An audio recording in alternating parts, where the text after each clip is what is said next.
Ladies and gentlemen, hello there, Adam Ronin here, your trusty host. Welcome to another Ronin review, but where's the stuff? Well, you know what? We're doing something different. We are launching a new section of Ronin reviews. We're going to start reviewing films. So as we proceed through the rest of the month and we go into October, which as you know from the last couple of years will be Horrortober, we're going to really start digging into film reviews. Primarily for the next little while there'll be horror reviews given the season and things, but yeah, it's something we're really excited about. We're going to do a lot more film content that we're pretty thrilled about. So for the first review, we're actually going to start with the reboot of It, the movie by Andres Muschietti. So I hesitate to call it a reboot because the first one was a miniseries made for TV back in the early 90s. Technically, I guess you could call it a reboot due to its previous incarnation. So It, if you are unfamiliar, centers around a group of 7 children called the Losers Club. This takes place in the 1980s, so you already know it's my shiz. But it centers around the Losers Club in the 1980s, who is slowly being hunted by a evil supernatural force that appears as a clown called Pennywise. So they band together to try to defeat this force of evil that is killing kids in the town of Derry, Maine.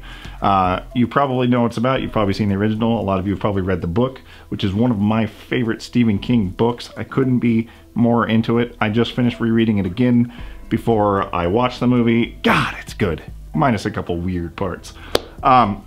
So you'll notice this review's dropping. We're a little bit behind on it. We have seen it multiple times. I had an advance ticket screening of it last week. Then I saw it again this weekend with Gordy and a big group of friends, Gordy and Jared.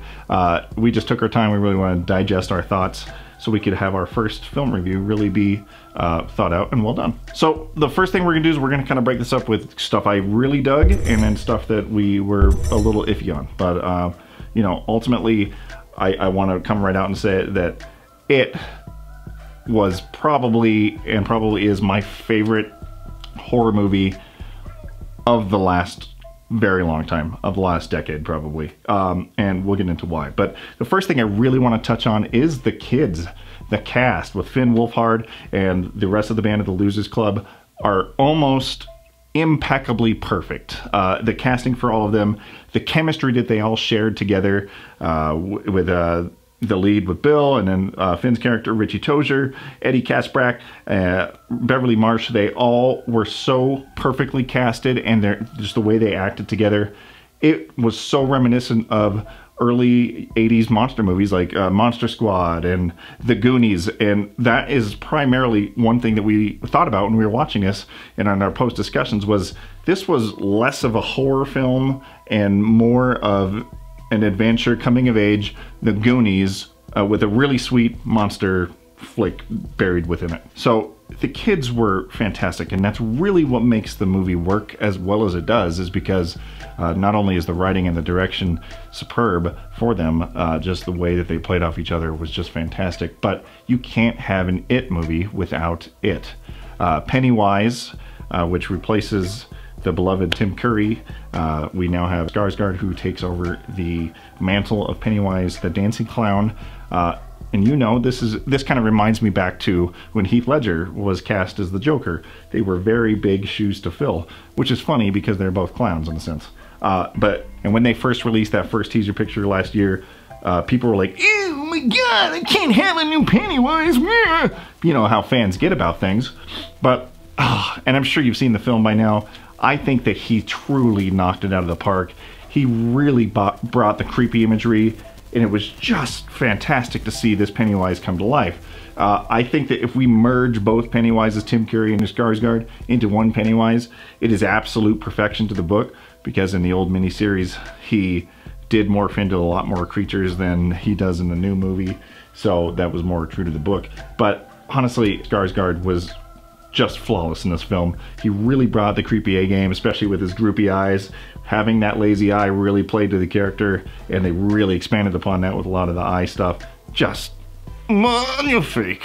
And another thing that I really enjoyed, because this is a horror film, and it is a rated R horror film, and not only is it a rated R horror film, which is rare these days, is it is the top grossing R-rated horror film, R-rated film, top grossing opening weekend of all time. Beat out Deadpool, and it really just goes to show that people want to see it. People want to see the blood, the gore. And I really respect the fact that in some certain sequences, they did not shy away from it. If you haven't gathered by now, and if you haven't seen it, we're going to start kind of get into some spoilery stuff. So if you haven't seen it yet, maybe turn off the review, come back after you've watched it. But the first thing I want to talk about is when in the opening act of the movie, when they kill off Georgie. It's a classic scene from the book, and it's a classic scene from the miniseries. But now they didn't shy away from the violence. So when Georgie goes in there, not only is the scene played out perfectly, and props to that kid, he really knocked it out of the park. Just, especially kid actors are difficult as it is, but especially when you have one that's 5 and 6 years old, that's very impressive to me. But I really respect the fact that they didn't shy away from the fact that they were viscerally murdering a 5-year-old kid. You see his arm come off and get torn off, and it's very violent. Very bloody, and he's screaming for help, screaming for his brother, and it's like, it's difficult to watch if you're not used to that type of cinema, but I respected it, and I thought it was a great decision to really come out of the gate and be like, we're here as a real horror flick, and we're here to really F your shit up. And I was like, as soon as that happened, I was like, yes! Kill that kid! Of course, I don't really want that to happen, but I wanted it to happen. I wanted to see it, because I'm disgusting, and I love horror films. So I love that they didn't shy away from it. I felt like it could have been a bit more violent in terms of the gore. It kind of dissipated as the film went on. The scene with Beverly and the blood out of the sink. Glad I threw that in there. That was, of course, very bloody, but it wasn't a body harm type of blood. I respect them that they threw in this violence and stayed true to what it was, which is a killing and hunting machine. Part of the reason that made those scenes when the violence was happening work so well is I really think the composer Benjamin Wallfisch just coupled the creepy undertones with like the cellos and the deep stringed instruments, really brought to life those scenes, especially like when at the beginning when George is getting murdered, very heavy on the percussion. And there were certain parts in the movie, like when Pennywise is coming out of the refrigerator and when he has his hand on Eddie's face and he hears that Bill and giving a speech to Richie about how it's not real and to not believe in it, and then it's like boom, and like this really cool electronic deep sound, and he like turns and looks. I felt that those sounds in the score were so effective and not particularly scaring me, because it wasn't, to me, a very scary movie in the literal sense of the term, but it had an atmosphere and a feeling to it that just was cohesively tied together by the sounds that I thought was almost perfect. And of course, coupled with the sounds was excellent cinematography. I think a lot of the weird twisting angles and overhead shots they did was not only reminiscent of these movies from the 80s, but just it had a unique creepy feel that almost made you feel uneasy, and like especially in the opening title sequence after Georgie gets killed and it's like twisting and turning through the tunnel right into the opening logo. It's really cool and really unique, thought out shots that I expect in movies these days, but sometimes I also don't expect, because filmmakers can get so lazy, especially in the horror genre. So again, respect to how they filmed this movie. Overall, for the stuff that I really enjoyed, the best part about it, all that combined, is the movie was just so much fun.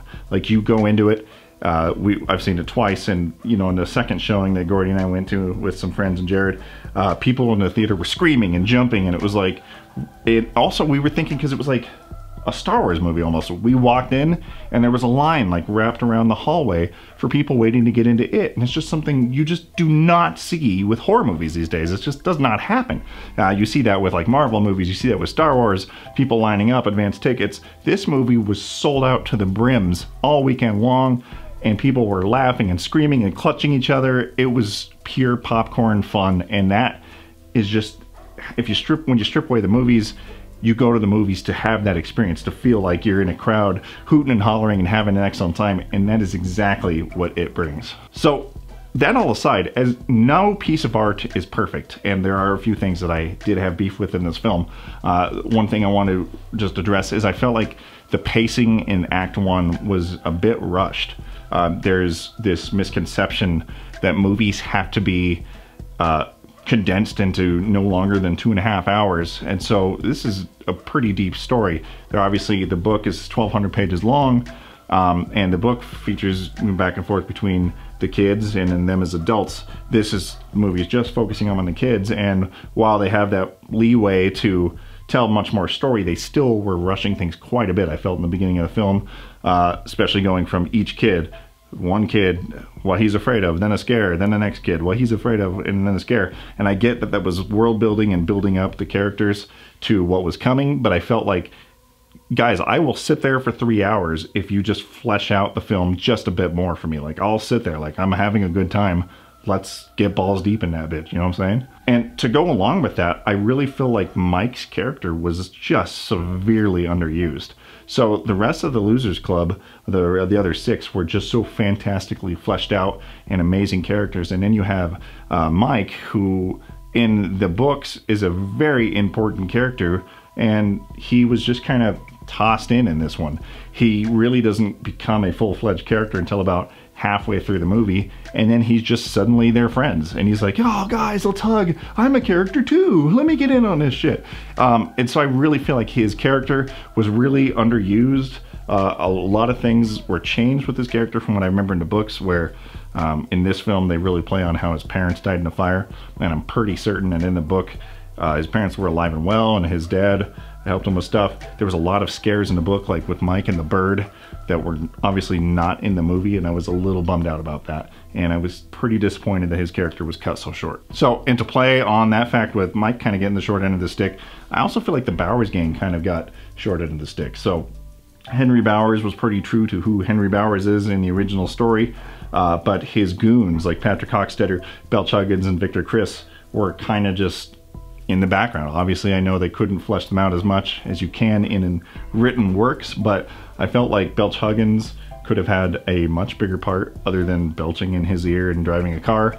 Patrick Hockstetter was completely changed from his parts in the book, where in the book he's a sociopath who murders his baby brother and then jerks off Henry Bowers and then gets eaten by leeches from Pennywise's evil form. None of that was in the movie. Not that I wanted to see him jerk off Henry Bowers by any means, but just his sociopathness, you know, so you could see how he ties into Henry's craziness a little bit more. Would have been some cool character development that I feel like we were missing out on. So there's not a whole lot more we want to say. I just kind of want to wrap this up with, if you have not seen it yet, it is absolutely a must see. And if we're gonna rate this on a 10-point scale, which I want to, and I think I'm gonna give this a 9.8, which is, it's near perfection to me. If they would have made it a bit longer, fleshed out the kids just a bit more, and maybe had in a few more things from the book that I think made it really scary, this would have gotten a perfect 10 from me, but it's close enough. I've seen it twice in the theaters. I've already pre-ordered it. This is one of those rare movies that I'm going to watch over and over and over again, and I can't wait to see what they do with Chapter 2. So, hot damn. That was the first Ronin review for a movie. Guys, I am Adam Ronin. Please follow me on Twitter. Let's talk about scary movies, because we're getting to that time, you know what I'm saying? Gordy.